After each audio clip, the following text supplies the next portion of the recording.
नमस्कार, मैं भरत आपका स्वागत करता हूं डीएनयू झारखंड में। चले जानते हैं आज की छोटी बड़ी खबरों को। एक ही छत के नीचे चल रहे 3 स्कूल, 70 छात्रों पर महज एक शिक्षक, कैसे मिलेगी गुणवत्तापूर्ण शिक्षा। राज्य में शिक्षा को लेकर किए जा रहे काम को लेकर चाहे जितना भी दावा कर लिया जाए, लेकिन दावे हकीकत से कोसों दूर हैं। स्कूलों में अत्याधुनिक सुविधाओं की बात तो दूर, शिक्षकों तक की पूरी व्यवस्था नहीं है। आरटीई कहता है कि 40 बच्चों पर एक शिक्षक होना चाहिए। यहाँ तो 70 बच्चों को पढ़ाने की जिम्मेदारी एक शिक्षक पर है। ऐसे में बच्चों को गुणवत्तापूर्ण शिक्षा कहाँ से मिलेगी। लोहरदगा जिले के भंडारा क्षेत्र में तो शिक्षा की कमी के कारण एक ही छत के नीचे एक नहीं बल्कि 3-3 विद्यालय का संचालन किया जा रहा है। भले ही अलग अलग विद्यालय के नाम पर नया भवन बना दिया गया है, लेकिन शिक्षकों के अभाव के कारण भंडारा प्रखंड के लाल बहादुर शास्त्री प्लस विद्यालय के छत के नीचे मॉडल व प्रोजेक्ट बंशीधर कन्या उच्च विद्यालय का संचालन भी किया जा रहा है। मेयर आशा लकड़ा मामले में अनुसूचित जनजाति आयोग ने मुख्य सचिव को हाई पावर कमेटी गठन कर जांच कराने कहा। रांची मेयर डॉक्टर आशा लकड़ा को अपमानित करने के मामले में राष्ट्रीय अनुसूचित जनजाति आयोग ने झारखंड के मुख्य सचिव को निर्देश दिया है, जिसमें कहा गया कि हाई पावर कमेटी की गठन कर इस मामले की स्वतंत्र जाँच कराई जाए। इसके साथ ही नगर विकास एवं आवास विभाग की ओर से की गई जांच रिपोर्ट को दोबारा से सत्यापित कराने का निर्देश दिया। यह जानकारी मेयर आशा लकड़ा ने दी। उन्होंने बताया कि रांची नगर निगम बोर्ड की बैठक 25-27 मार्च 2021 और 30 सितंबर को हुई थी। आयोग ने उस बैठक से संबंधित फाइल की कॉपी समेत अन्य दस्तावेजों के साथ नगर विकास एवं आवास विभाग के सचिव को राष्ट्रीय अनुसूचित जनजाति आयोग की आगामी बैठक में उपस्थित होने का निर्देश दिया है। केस कांड के आरोपी विधायक इरफान अंसारी और अवैध खनन मामले में साहिबगंज डीसी से सोमवार को होगी पूछताछ। केस कांड मामले में कांग्रेस के डॉक्टर इरफान अंसारी से सोमवार को ईडी के रांची जोनल ऑफिस में पूछताछ की जाएगी। इससे पहले भी ईडी पूछताछ के लिए बीते माह में पूछताछ के लिए समन भेजा था। हालांकि विधायक की ओर से समय की मांग की गई थी। इसके बाद दूसरा समन भेजकर 6 फरवरी को पूछताछ के लिए बुलाया गया है। बताते चले कि मामले में ईडी ने कांग्रेस के बैरमो विधायक अनूप सिंह से 24 दिसंबर को अनूप सिंह से पूछताछ की थी। बता दें कि 30 जुलाई 2022 को हावड़ा में तीनों विधायक को 48 लाख नकद के साथ गिरफ्तार किया था। 9 नवंबर 2022 को ईडी ने विधायकों की खरीद फरोख्त के मामले में मनी लॉन्ड्रिंग की जांच के लिए प्राथमिकी दर्ज की थी। संताल में 1000 करोड़ के अवैध पत्थर खनन मामले में मनी लॉन्ड्रिंग के तहत जांच कर रही ईडी सोमवार को साहिबगंज के उपायुक्त रामनिवास यादव से भी पूछताछ करेगी। इससे पूर्व बीते माह जनवरी में करीब 7 घंटे पूछताछ की गई थी। उन्होंने सवालों का जवाब देने के लिए समय मांगा था।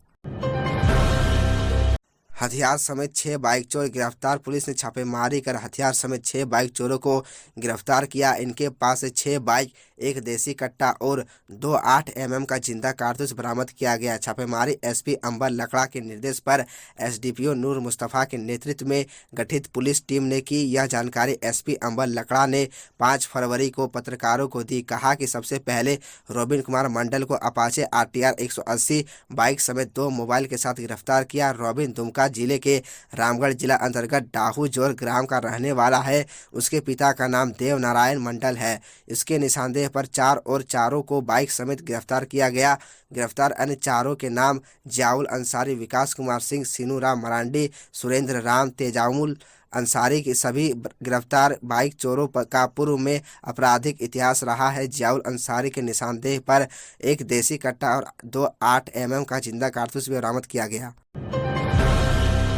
भाजपा के केंद्रीय मंत्रियों को झारखंड बेहतर लग रहा है। सुप्रियो झामुमो नेता सुप्रियो भट्टाचार्य ने कहा कि लगता है कि अब झारखंड में चुनाव नजदीक है। इसी वजह से एक माह में 2 बार केंद्रीय मंत्री अमित शाह का दौरा हुआ है। अपने दौरे के दौरान मंत्री लोभ लुभावने वादे लोगों से कर रहे हैं। एक तरह से अच्छी बात है कि झारखंड केंद्रीय मंत्रियों को बेहतर लग रहा है।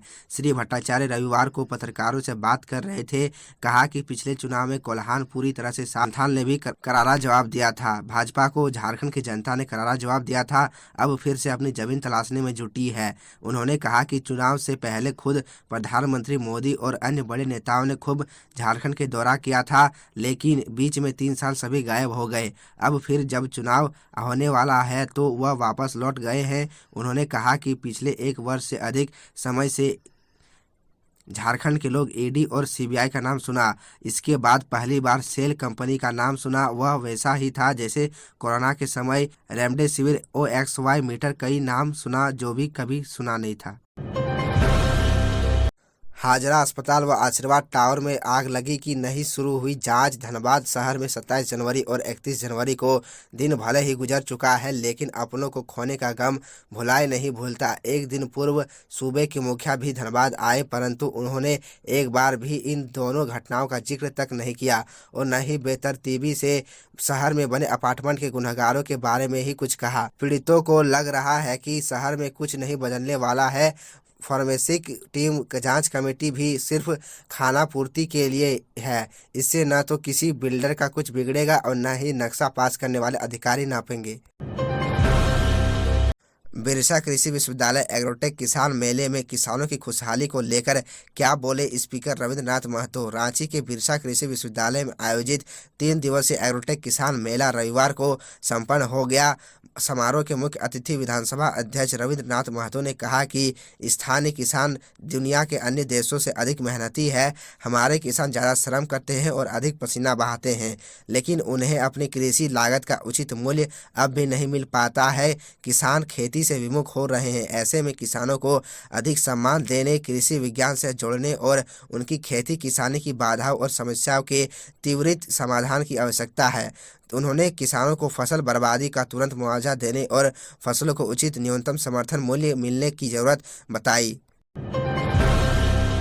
लातेहार में बस और बाइक की सीधी भिड़ंत में 2 लोगों की मौत, एक गंभीर रूप से घायल। लातेहार में रफ्तार का कहर थमने का नाम नहीं ले रहा है। इसी क्रम में रविवार को महुआ डांड थाना क्षेत्र में एक तेज रफ्तार बस और बाइक में सीधी भिड़ंत हो गई, जिसमें दुर्घटना स्थल पर ही 2 लोगों की मौत हो गई, जबकि एक गंभीर रूप से घायल हो गया है।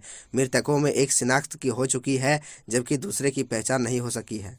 मृतकों में एक की ही पहचान आसिफ कुजूर के रूप में हुई है। आसिफ महुआ डांड थाना क्षेत्र के उर्बी गांव का रहने वाला था, जबकि एक अन्य मृतक और घायल व्यक्ति की पहचान नहीं हो पाई है। हालांकि चर्चा है कि अज्ञात मृतक और घायल छत्तीसगढ़ के रहने वाले हैं। सफाई कर्मियों की हड़ताल से गोड्डा शहर में जगह जगह पसरा कचरा, बढ़ा संक्रमण का खतरा। झारखंड के गोड्डा जिला के गोड्डा नगर परिषद में सफाई कर्मियों की हड़ताल का व्यापक असर देखा जा रहा है।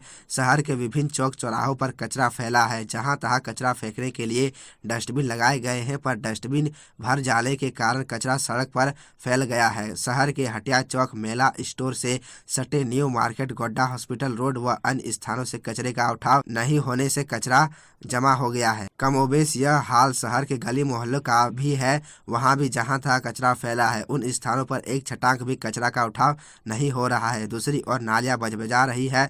शहर के असन बनी व फसिया डंगाल की गलियों में गंदगी इस कदर फैल गई है कि नाक बंद किए बगैर चलना मुश्किल है। झरिया विधायक पूर्णिमा की गाड़ी हुई दुर्घटनाग्रस्त, बाल बाल बची। झरिया के कांग्रेस विधायक पूर्णिमा नीरज सिंह सड़क दुर्घटना में रविवार को बाल बाल बच गए। बताया जा रहा कि विधायक धनबाद से रांची जा रही थी। इसी दौरान और मांझी रामगढ़ के बीच उनकी गाड़ी दुर्घटनाग्रस्त हो गई, जिसमें उनकी गाड़ी आगे और पीछे दोनों तरफ से बुरी तरह से क्षतिग्रस्त हो गई। हालांकि इस घटना में किसी को चोट नहीं आई है। तो यह थी झारखंड की टॉप बड़ी खबरें, और इसी तरह झारखंड की छोटी सी बड़ी खबरों को देखने के लिए आप हमारे चैनल DN न्यूज़ झारखंड को सब्सक्राइब कर ले और बेल आइकन को प्रेस कर ले, जिससे आपको झारखंड की हर छोटी बड़ी खबरों के अपडेट आप तक पहुंचता रहे। तो आज के लिए इतना ही, हमें दीजिए इजाज़त, फिर मिलते हैं आपसे अगले वीडियो में।